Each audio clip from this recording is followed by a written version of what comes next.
میں چپ رہا تو مار دے گا میرا ضمیر، میں چپ رہا تو مار دے گا میرا ضمیر، گواہی دی عدالت میں مارا جاؤں گا۔ سب سے پہلے لاکھوں کروڑوں درود آپ صلی اللہ علیہ وآلہ وسلم اور آپ صلی اللہ علیہ وآلہ وسلم کی آل پاک۔ تو دوستو، رانا ثناء اللہ نے ایک بیان دیا کہ اگر عمران مینڈیٹ چوری کیا ہوا مینڈیٹ واپس کر دیا اور ان کو عدالتوں سے جیلوں سے باہر نکال دیا تو ہم سب جیلوں میں ہوں گے۔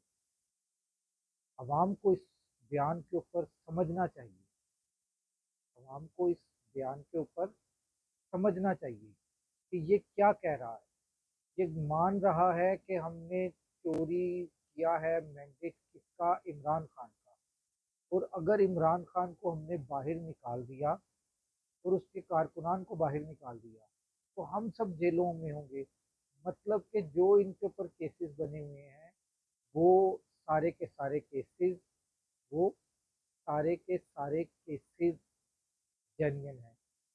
اچھا، میں ایک بات اس میں اپنی ایڈ کرتا چلوں، جہاں تک عمران خان کو ابھی تک ہم سمجھ سکے ہیں، جہاں تک سمجھ سکے ہیں کی بات کر رہا ہوں، پورا ابھی تک عمران خان کو کوئی بھی نہیں سمجھ سکا۔ جہاں تک ہم سمجھ سکے ہیں، اس میں آپ کو بتا دوں کہ عمران خان کا ظرف بہت بڑا ہے۔ عمران خان معاف کرنے والا ہے، عمران خان معاف کر دے گا۔ اگر آپ یہ سوچیں کہ عمران خان آپ کو پہلے گارنٹی دے کہ جناب میں آپ کو کچھ نہیں کہوں گا، ڈیل کرے، تو یہ آپ کی خام خیالی ہے، آپ کی بیوقوفی ہے، آپ اپنے آپ کو نادان سمجھ رہے ہیں۔ نہ تو عمران خان نے آپ کو کوئی گارنٹی دینی ہے کہ میں آپ کو کچھ نہیں کہوں گا، نہ عمران خان نے آپ کو کچھ کہنا ہے۔ اگر آپ چاہیں کہ عمران خان کے ساتھ ڈیل کر لے تو یہ آپ کی خام خیالی ہے کہ آپ عمران خان کے ساتھ ڈیل کرنے میں کامیاب ہیں، کیونکہ وہ شخص جو پچھلے 10 مہینوں سے جیل میں پڑا ہے، نہ تو اس کو بخار ہوا ہے، نہ اسے نہ اسے کوئی پیٹ درد ہوا ہے، نہ اسے کسی سیریس بیماری کا اٹیک ہوا ہے۔ اس وقت تک تو میاں نواز شریف صاحب کو کوئی 1500 اٹیک مختلف بیماریوں کے ہو چکے ہوئے۔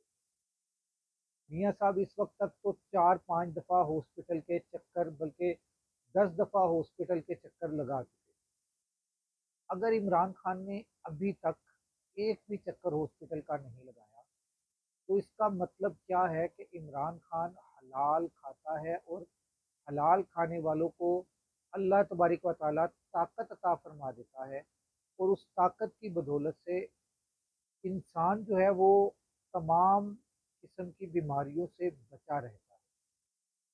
ایک بیماری ہوتی ہے جو جسمانی طور پر ہوتی ہے، ایک بیماری ہوتی ہے جو روحانی طور پر ہوتی ہے۔ نہ تو نواز شریف جسمانی بیماریوں سے بچا، نہ نواز شریف روحانی بیماریوں سے۔ عمران خان جسمانی اور روحانی دونوں بیماریوں سے بچا۔ بلکہ عمران خان کی ایک بات مجھے ابھی پڑھنے کو ملی کہ عمران خان نے کہا کہ جیل کے اندر آ کر اللہ تبارک تعالیٰ کے زیادہ نزدیک ہونے کا موقع ملا ہے۔ مطلب کہ اس کا پہلے ہی ہم دیکھتے تھے کہ عمران خان کا توکل اللہ تبارک تعالیٰ کے اوپر عام انسانوں سے زیادہ تھا۔ اب جب وہ جیل میں چلا گیا ہے تو جیل میں جا کر ہم دیکھتے ہیں کہ عمران خان کا توکل، اس کے اس بیان کی وجہ سے ہم یہ سمجھتے ہیں کہ عمران خان کا جو توکل ہے وہ اب اللہ تبارک و تعالیٰ کے اوپر پہلے سے بھی زیادہ ہو چکا ہے۔ اور جس بندے کا توکل اللہ تبارک و تعالیٰ کی ذات پاک پر ہو جائے وہ بندہ کبھی بھی کسی سے ہارتا نہیں ہے، اور یہ اس نے ثابت کر دیا ہے کہ وہ ہارنے والوں میں سے نہیں ہے، اور نہ ہی وہ بکنے والوں میں سے ہے، نہ ہی وہ جھکنے والوں میں سے۔ نہ اس نے ڈیل کرنی ہے، نہ اس نے ڈھیل دینی ہے۔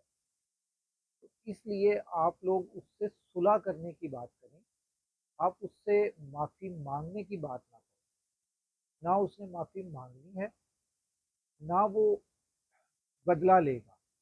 یہ ہمیں پتہ ہے کہ عمران خان بدلہ لینے والوں میں سے نہیں، اور نہ ہی عمران خان جو ہے وہ ڈیل کرنے والے۔ اگر ڈیل کرنی ہوتی اس وقت تک وہ بڑی عیش و آرام کی زندگی گزار رہا ہے. وہ اس ملک پاکستان کے لیے اور اس ملک پاکستان کی 25 کروڑ قید عوام کے لیے آزاد حیثیت میں قید کاٹ رہا ہے. اگلے ولاگ تک راشد اقبال قادری کو اجازت دیجیے. اللہ